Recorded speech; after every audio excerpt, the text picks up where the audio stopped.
And your Houston Texans are on to the second round of the playoffs after a blowout, a massacre, 45-14 victory over the Cleveland Browns. It's a game that I saw in person, and without a doubt, the most fun I've had, and the most fun probably anyone has had watching the Houston Texans at NRG Stadium. By far. Not even close. It feels right now like it's 2011, 2012, when this city actually did love this team. It's because of C.J. Stroud. It's because of D'Amico Ryans. It's because of an offense that is still making big plays despite not having Tank Dell. It's because of a defense that is obviously getting contributions from the guy they drafted third overall, Will Anderson, but had big performances Saturday by Derek Stingley, by Derek Barnett, by Christian Harris, by Steven Nelson. And we're going to have some fun today because they're on to the second round of the playoffs. You want to jump in? Floor is yours all morning, afternoon long. 713-780-3776 to call. It's also how you text. You can join us on Twitch, twitch.tv/ESPN 975. I suppose we got to start with the quarterback. What a performance by C.J. Stroud. I mean, he opened the game with a drive that was rather frustrating, right? They're moving down the field. It's first down. Stroud has a wide open Dalton Schultz. Hits Schultz right in the hands. He drops it, and you're like, okay, well, hopefully they don't make a lot of penalties in this game like they've been doing the last couple of games, because that's not a great way to start things off against a Browns team that, for whatever reason, doesn't seem to make mistakes these days. And then the next drive, they move down the field. Stroud has that awesome throw to Nico Collins, but it was more of a great play by Nico Collins to come back to the football, make the diving catch. They're in the red zone. You're thinking, okay, here comes the touchdown, but they're only able to get a field goal there. So you're thinking to yourself, damn, what's going to happen now? Especially considering on that drive, the Cleveland Browns did whatever they wanted. Steven Nelson is matched up with David Njoku, who's been arguably the best tight end in the NFL this year, especially with Travis Kelce perhaps distracted. They scored 7-3, and you're thinking, oh no, Flacco is just going to keep throwing it to tight ends. This is going to be an easy game. But the Texans march back down the field. Bobby Slowick shows some creativity in the play calling. They have a nice sweep to Devin Singletary to the left.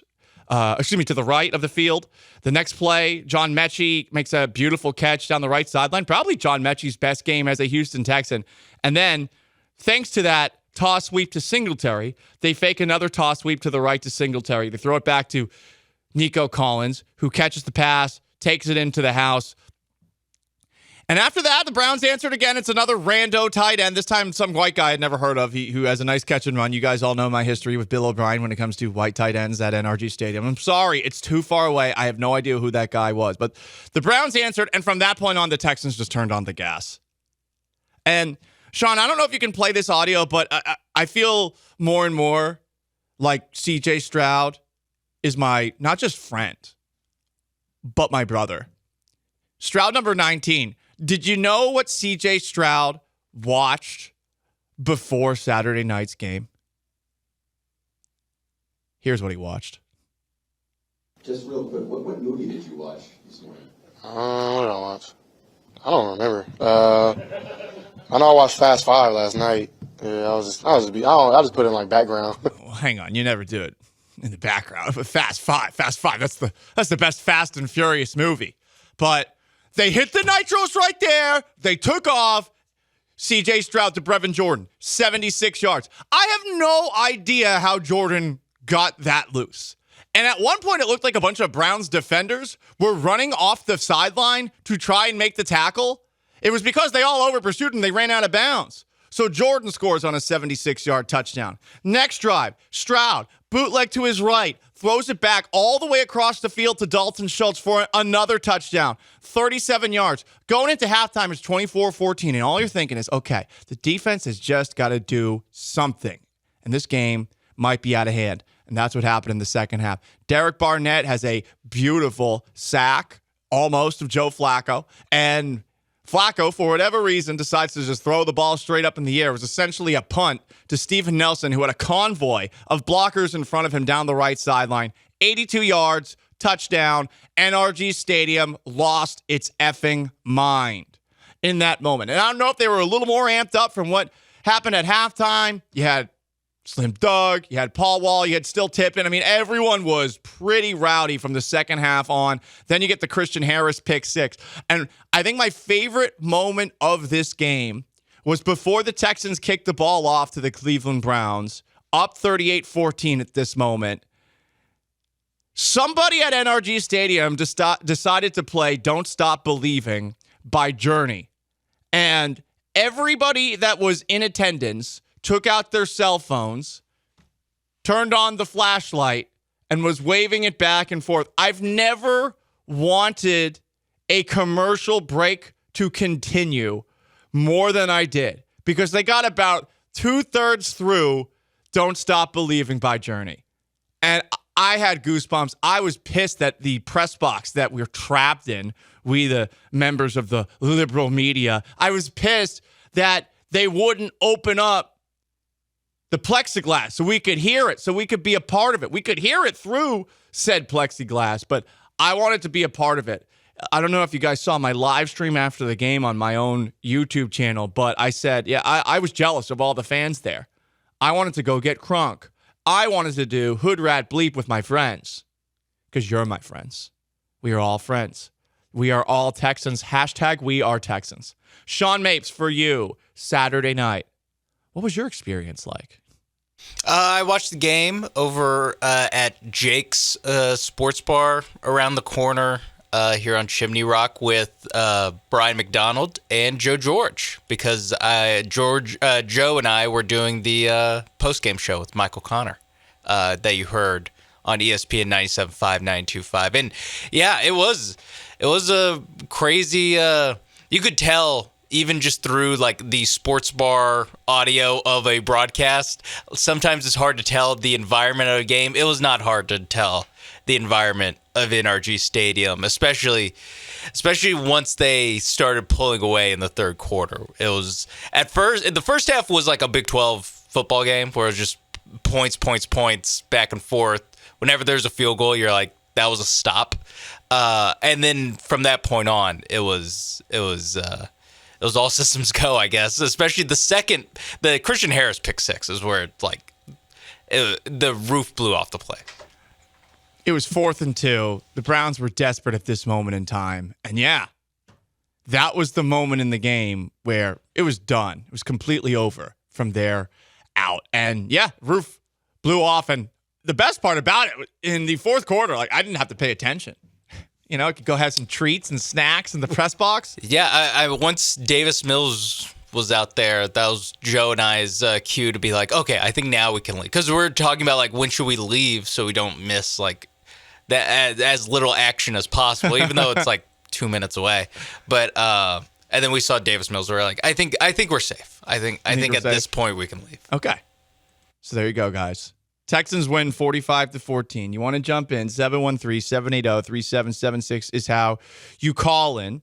It's also how you text in. We're getting some texts. One text, this person was in the stadium. I heard that Browns fans were getting barked at by Texans fans after the back-to-back pick sixes. Texans fans were looking for any Browns fan they could and barking. That's A-plus trolling. We can troll again because we have a good quarterback here. And a good coach here. What a world. More texts.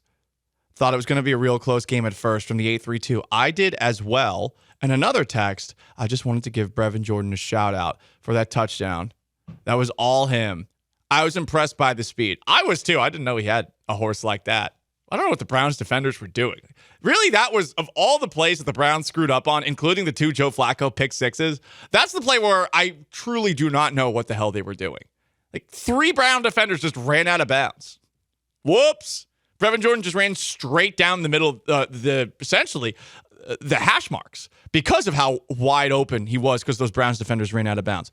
I want to talk about some of those unsung heroes. A lot of people are going to point to the Brevin Jordan touchdown as the moment where the Texans won this game. And yeah, that's where they took the lead and they never looked back. But for me, the moment where this game was won came after the Brevin Jordan touchdown. And it was 2 Texans defenders who have been having a very good season, but we don't talk about as much as Will Anderson and Derek Stingley on back-to-back plays that forced a Browns 3 and out after back-to-back drives where Cleveland did whatever it wanted with those throws that were for big catch and runs to tight ends. The first play, a huge tackle for a loss by Christian Harris, who had a great game. It was very funny to go into the locker room after the game and see a note on both Brevin Jordan and Christian Harris's lockers about how they're going to get randomly, in quotation marks, drug tested by the NFL. But I kind of got it with Harris. I even told him afterwards. I was like, dude, you were throwing people. And so he throws a guy for a tackle for a loss, Sean. I get it with Jordan too. He ran track speed. It's the fastest we've ever seen him run. You know what? Both of them. You know what? Good job, Roger Goodell. I like to think that he personally walked into the Texans locker room and dropped the envelopes in their locker room. By the way, I forgot to say this on Friday. I was thinking about like what's the most passive aggressive, but I won't get in trouble thing I can do with Roger Goodell, and it was between staring him down or crop dusting him as walking by, but I didn't see him in the press box. I didn't see him, but I was thinking it. He didn't stop by to shake hands. If I saw Goodell, I would have stared him down. Like for besmirching Tom Brady and Bill Belichick and railroading the Patriots, I would have 100% stared Goodell down. 100%. Sorry. A masshole never stops being a masshole, even if he's jumped on a Houston Texans bandwagon. Yes, even though he's wearing a Texans sweater, battle red sunglasses, and a cowboy hat. Yeah, today, it's a different world. The Texans won a playoff game by a lot. It was the most fun we've ever had at NRG Stadium, ever. But to go back to that back-to-back sequence, Christian Harris has this tackle for a loss, and then it's Derek Barnett who gets the first sack of the game. The Texans only sacked Joe Flacco once in the first game between these two teams on Christmas Eve. Derek Barnett, they found this guy. The Eagles cut him.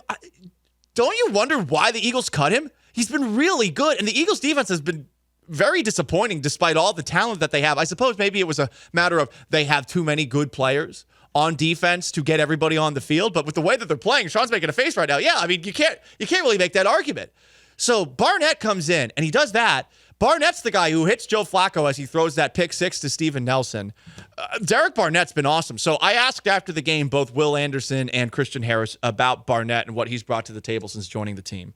Man, he's silent, and he'll just go out there and wreck anything, man. And he's been a great addition to our room, man. Very knowledgeable, knows a lot about ball, man. He's silent, but like when he steps on the field, you know he's out there, man. And we're so appreciative to have him. He's been a great vet for all of us. He's been a dog, doing his job, dominating every single time he gets in there. And, we're very appreciative of that. So, Anderson called him a warrior, and it was really awesome to see Barnett be able to do this after the Eagles cast him to the side. And much like on the opposite end of the spectrum, Brandon Cooks, former Texans wide receiver, is probably sitting at home pissed off that he's not playing for this Texans offense. Imagine how good this offense could theoretically be if Brandon Cooks was engaged in playing in it. On the other side of things, Derek Barnett, who was with the Eagles, he joins the Texans, and, I mean, he's been really good.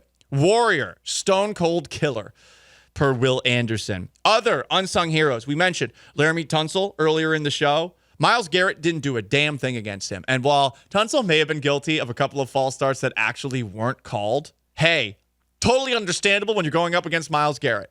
Totally understandable. He did a great job. And was it because he was pissed off that he wasn't first team All-Pro or second team All-Pro and Myles Garrett was? It's a great way to show it. It's not going to get the same kind of memories that what Hakeem Olajuwon did to David Robinson after Robinson won the MVP will, but for the real ones out there, I think we should all remember this Laramie Tunsil performance. It was a hell of a performance. Yeah, real ball knowers. Yeah. We'll sit around 25 years from now and be like, it's like Hakeem Olajuwon against David Robinson or Laramie Tunsil against Myles Garrett, who, by the way, I saw the stat after the game. He has like 1 sack in his last 7 games. He's like kind of fallen off, a little bit fallen off a cliff. It's one of those where it's like, I wish I saw this stat before the game. I would have felt way better about this. Why are we hoarding stats? Weird. And it was from a Steelers fan being like, TJ Watt should win Defensive Player of the Year because whatever. I'm like, okay.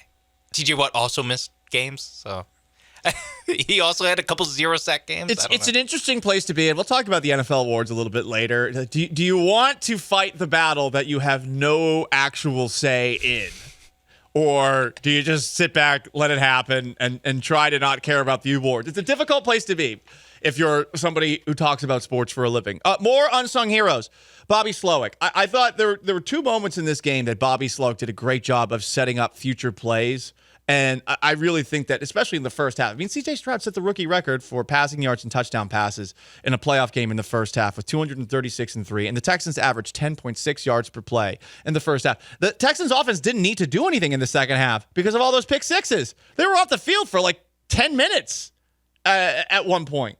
And then when they get back out there, Devin Singletary and the running game started to purr, and they scored that last touchdown to make it 45-14. Derek Stingley Jr., unsung hero, because we never saw him get tested.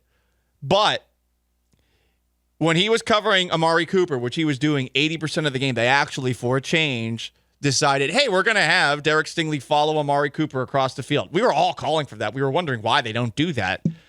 Stingley doing that worked out really, really well. When Stingley was matched up against Cooper, he erased him. The NRG Stadium scoreboard operator and the DJ, for one, starting a Texans swarm chant. Houston, Texans, one side of the stadium versus the other. Not nearly as cool as Texans, swarm. Not nearly as cool. And you know what? We made fun of swarm at the beginning of the year. I'm all in on swarm, baby. I'm all in on swarm. Scoreboard operator with the old school Houston street signs that they're using with the light blue that they put up there for like first down and touchdown. Hell yeah to you. Scoreboard operator, the DJ playing Don't Stop Believing by Journey. I know someone was saying, well, the White Sox used that against the Astros back in 2005. Like, only you remember that, I guess. But you could co-op something when it's been 20 years, okay? And it's a different sport. My thing, and Michael Connor and I talked about it after the post-game show. It's a little bit of like, kind of wish we had our own thing. That's kind of like what that's like such a like classic song that it's like that every sports venue uses. But so not everybody, Sean, pulls out their phones and starts waving back and forth with the flashlights. I mean, you can do that to a different song. You can do it to any song. You're right. But hey, that natural moment happened, so now it's a thing. It has to be a thing going forward. Okay. This is the song that they have to play when you feel like the Texans have it in the bag. Oh, okay. When they have it in the bag. For no one cares about this, but Patriots games, when they think the game is over, and that doesn't happen anymore, but they would play Your Love by the Outfield as soon as they thought that the game was in hand. That was their like, it's over, suck it. You know, in 1992, the Houston Oilers played a song when they're up 38-3 against the. Or luckily, they were in Buffalo, so like that. Yeah, there's that. Yeah. You know what? John McClane would have known where that game was played. The last unsung hero, and I mean, this is 100% pandering. I do not care. The crowd. You guys were great. It was loud as hell. You could hear it on TV. You could really hear it in person. And I'm just happy that people care again. Truly. It's been a long time for a lot of Texans fans out there, no doubt about it. And to go out there as excited and as loud, it was huge. It's a shame that it is very unlikely for there to be another playoff game this year. Basically, the Steelers have to make it to the AFC Championship game with Mason Rudolph. That's not effing happening. It's not happening. It has to be the Steelers. Sean's like moving his head back and forth now. They have to make it all the way. That's the only way the Texans can get another game at NRG Stadium, and that would be amazing if that actually happened. But the crowd, if this was your swan song for this season, hell yeah to you.